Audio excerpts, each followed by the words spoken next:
Planning मेरे भाइयों बाकायदा पैदा किया जा रहा है, तोड़ा जा रहा है, खरीदा जा रहा है। देख रहे आज फलाना इस्तीफा दे दिया, आज फलाना इस्तीफा। आपको क्या लगता है इस्तीफा ऐसे ही मिल गया है? हम दे रहे थे 100 रुपए, ऊपर से उनको ऑफर आ गया 1000 रुपए।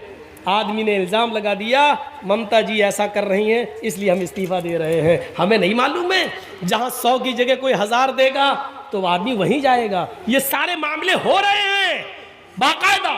और एक लाल फाटक दिखाया जाता है, लाल फाटक, इस पार्टी को छोड़ो नहीं तो सीबीआई जांच के लिए तैयार रहो। बेचारा आदमी डर की वजह से इस्तीफा दे रहा है। ये सारी चीजें साफ क्लियर हो चुकी है। पूरा हिंदुस्तान तुम्हारे बंगाल की तरफ नजर जमाए बैठा हुआ है। मुसलमानों इस वक्त यूपी की नजरें भी तुम्हारी तरफ है, पूरे इंडिया की नजरें तुम्हारी तरफ है।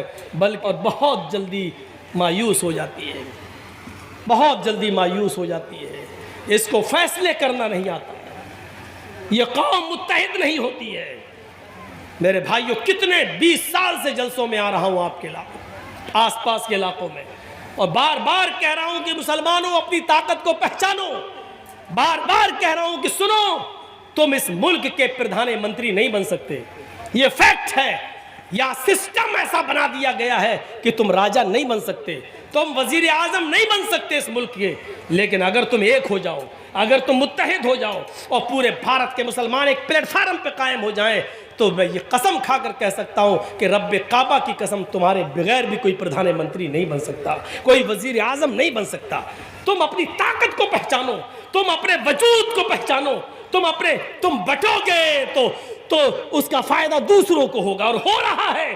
तुम्हें बांटा जा रहा है, तुम्हें अलग अलग बांटने के लिए बाकायदा लोगों को पाला जा रहा है, बाकायदा लोगों को उतारा जा रहा है। तुम्हारे दरमियान ना इत्तेफाकी पैदा कराई जा रही है। तुम्हारे वोटों को तकसीम करने की प्लानिंग बिहार के बाद बंगाल में भी हो रही है। तुम पहचान नहीं पा रहे हो, समझ नहीं पा रहे हो। यह तुम्हें होश के नाखून लेने की जरूरत है, समझने की जरूरत है। प्लानिंग अच्छी होनी चाहिए तुम्हारी, जो अभी तुम्हें होश नहीं आ रहा है। तुम्हें होश नहीं आ रहा है। होश आएगा, इलेक्शन के बाद होश आएगा, अभी नहीं आएगा। हम प्लानिंग नहीं समझ पा रहे। हमारे यहाँ एक साहब ऐसे थे, नाम लेना जरूरी नहीं है, मुलायम सिंह की जब तक हुकूमत रही उनको यूपी में घुसने नहीं दिया गया। हमारे यहाँ अखिलेश की जब तक हुकूमत रही उनको घुसने नहीं दिया गया। हमारे यहाँ मायावती की हुकूमत रही उनको घुसने नहीं दिया गया। लेकिन आज योगी जी की हुकूमत है, उनको बार बार इजाजत मिल रही है, आइए यहाँ आइए वहाँ आइए। फिर भी हमारी खोपड़ी में नहीं बैठ रहा है, हमारी समझ में नहीं आ रहा है। हमारी अक्ल में भैंस का गोबर भरा हुआ है, हम समझ से दूर हैं। हम बस जज्बाती हो जाते हैं। हम ये समझते हैं कि मौलाना जर्जीस ने प्रधानमंत्री के बारे में ऐसा बोल दिया, यही हमारा हीरो हो गया है। मेरे भाइयों, हमें जज्बात से नहीं, होश के नाखून लेने की ज़रूरत है। और इस वक्त बहुत होश की ज़रूरत है, इस वक्त बड़े होश की ज़रूरत है। इस होश के नाखून लीजिए, वरना आपके भाटोल से जो गोश्त जाता है कलकत्ता, वो भी नहीं जा पाएगा।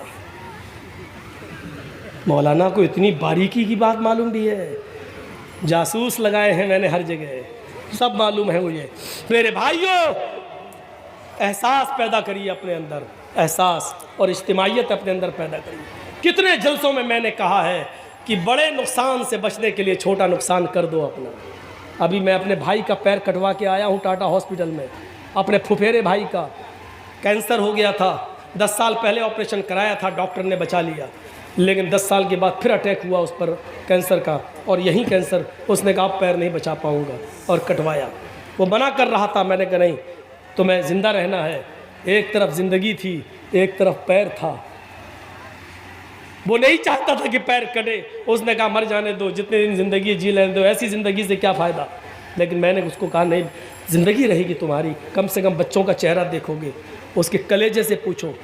जान चली जाए ये बड़ा नुकसान है, पैर कट जाए ये छोटा नुकसान है। लेकिन बड़े नुकसान से बचने के लिए अगर छोटा नुकसान करना पड़ रहा है तो कर दो, कर दो। छोटा नुकसान करके अगर तुम्हारी जान बच रही है तो बचा लो। मुसलमानों,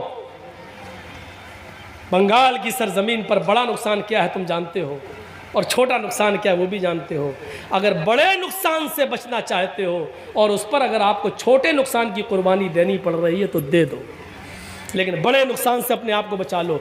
बिल्कुल वो हाल है कि मेरी बीवी के बच्चा पैदा हो रहा है, डिलीवरी का टाइम है, डॉक्टर ने कह दिया कि नहीं, खतरनाक माहौल है, या तो माँ को बचा सकता हूँ या बच्चे को, इन दोनों में से किसी एक को बचा सकता हूँ। और जर्जी साहब कलेजे पे पत्थर रख कर कहते हैं कि बीवी को बचा लो, बच्चा जा रहा तो जाने दो, बीवी रहेगी तो बच्चे और भी आ जाएंगे, लेकिन ये किसी की बेटी है, किसी की बहन है, वो लोग बर्दाश्त नहीं कर पाएंगे, इसलिए छोटा नुकसान अगर हो रहा तो कर दो, बड़े नुकसान को बचा लो, यानी बीवी को बचा लो और बच्चा जा रहा है तो जाने दो। हालांकि बच्चे से भी हमें मोहब्बत है, लेकिन छोटा नुकसान हम गवारा कर रहे हैं बड़े नुकसान से बचने के लिए।